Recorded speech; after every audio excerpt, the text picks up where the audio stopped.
Formula One cars are going to race at a place called Spa, and there are some really cool things happening that will make it fun to watch. Besides the fact that it's a sprint weekend, the weather is going to be a big deal, and the best teams are bringing big changes to their cars. So who will win? And how will Red Bull do their first weekend without their boss Horner? The Belgian Grand Prix race is always exciting. There's a sprint race, whether that will really challenge the drivers, and changes to the teams for the first time in 20 years for some teams. All of this makes it like watching a movie. But what should make us most excited? Let's start with the weather, because that always makes things more exciting. During the 3 days of racing, it's probably going to rain a lot on the track at different times during the day, making the sprint race and car setups even harder to figure out. And this is happening on a track where Ferrari and Mercedes are bringing upgrades too. It's always tricky when it rains. You can't really tell how good the new parts you brought to the track really are. Yes, the car should handle better with the new back suspension according to tests they did in a place called Mugello. But Hamilton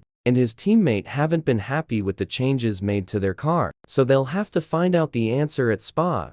Ferrari has been trying to make their car faster for a really long time now, and ever since Australia, they've seen that certain parts of the car need a lot more work, especially making the back of the car more stable. The first step was done in Austria by bringing a new floor, and now in Spa Ferrari will definitely get the answer about whether they should focus on making their 2026 car instead. On top of that, there's one part that Ferrari needs to keep working on at Spa too, and it's been really bothering Hamilton a lot: the power steering system. The 7-time world champion said he hates it because it's very hard to adjust. And in Belgium, this problem will only get worse. Let's not forget that ever since he started racing in 2007, Hamilton has never finished worse than 4th place here at Spa. He won 5 races there too. But Ferrari's performance in 2025 has always made people wonder if we should expect something amazing or a complete disaster. Right now, the disaster seems more likely,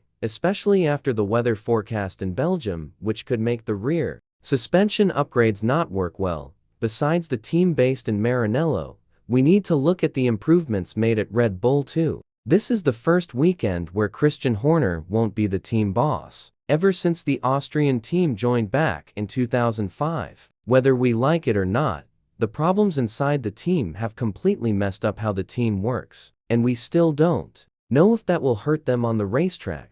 Verstappen has finished in the top 3 in all Spa races since 2020, showing how much this track works well for him. But the car he has right now might not be the best one to keep his winning streak going. And if that doesn't happen, we're probably going to hear more talk about him going to Mercedes starting in 2026. This is more likely to happen in 2027 than 2026. But if Red Bull keeps getting worse at Spa too, then the story of Verstappen leaving will get even stronger. Even so, Red Bull is bringing upgrades for Max Verstappen at Spa, hoping that their technical experts have finally figured things out, and we're going to see a better version of the RB21 car. According to Helmut Marko, the fight for the Drivers' Championship is basically over, even though being 69 points behind might be too much to catch up. When talking about what to expect at Spa, Marko said, "There are still 332 points that can be won this season, which is a lot. We hope that the updates we make at Spa and Budapest will work well. On one hand, there are more points to win, but on the other hand, 2 practice sessions are cancelled, so we can't have a terrible Friday, and then we'll have to try to get the car working right with the tire temperatures. Everything has to be perfect from the start." When asked if these upgrades will bring Verstappen back into the championship fight, the answer from the experienced Austrian was great. "You have to believe that, and despite everything that happened at Red Bull, you just can't help but love how excited they are about how the RB21 will perform. It's been proven to be one of the worst managed cars ever, and at the end of the day, Verstappen is still seen as a competitor by both McLaren drivers, as admitted by Andrea Stella and Zak Brown. And I don't think we'll stop hearing about Max Verstappen and Mercedes talks anytime soon. Spa's results will definitely change the story a bit more, but Russell has a chance to beat Max and take third place in the Drivers' Championship since they're only 18 points apart, and this would let him use his exit clause. There will be focus on the competition that these two have shown on track for a very long time. But now, the situation is seen differently. It's a direct threat to George's seat. Yes, there's a possibility where these two could be teammates and Antonelli will find a permanent spot at Alpine for a year or two. But I don't think that helps Mercedes' big picture. It's either Russell or Max who will lead the team into the new era of technical rules.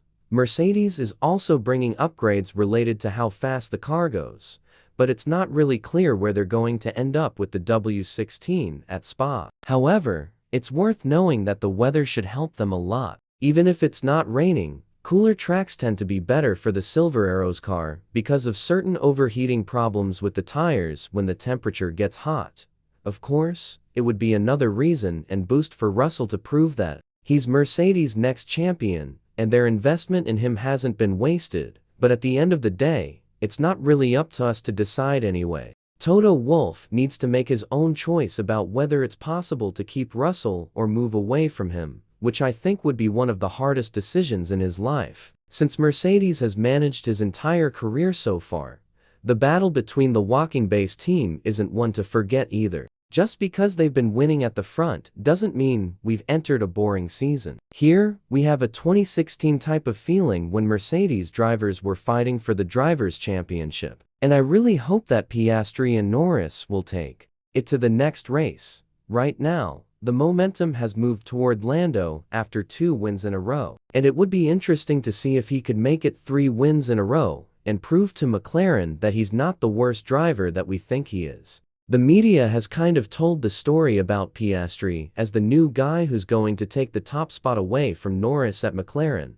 but that's a pretty hard thing to do even though Oscar is leading in the Drivers' Championship. And let's not forget that the Mick L39 will have a new floor at Spa. And when talking about this more, Andreas Stella said, "The next race in Belgium is a sprint event where it'll be harder to bring a new part and make proper comparisons. We're actually pretty happy with what we saw during free practice at Silverstone. All of the signs seem to point to us bringing this new floor for the upcoming races. Yes, the crash in Canada made some people worry that clean racing between these two will be very hard to do, but that was proven wrong right away at Silverstone and Austria." However, Stella and Brown now know about the challenge they have ahead of them. As long as Verstappen is not a threat, then the papaya rules might not even work properly since it's everyone for themselves. Even so, Spa has some very interesting stories ahead of us, from the changes in Red Bull and Racing Bull's leadership,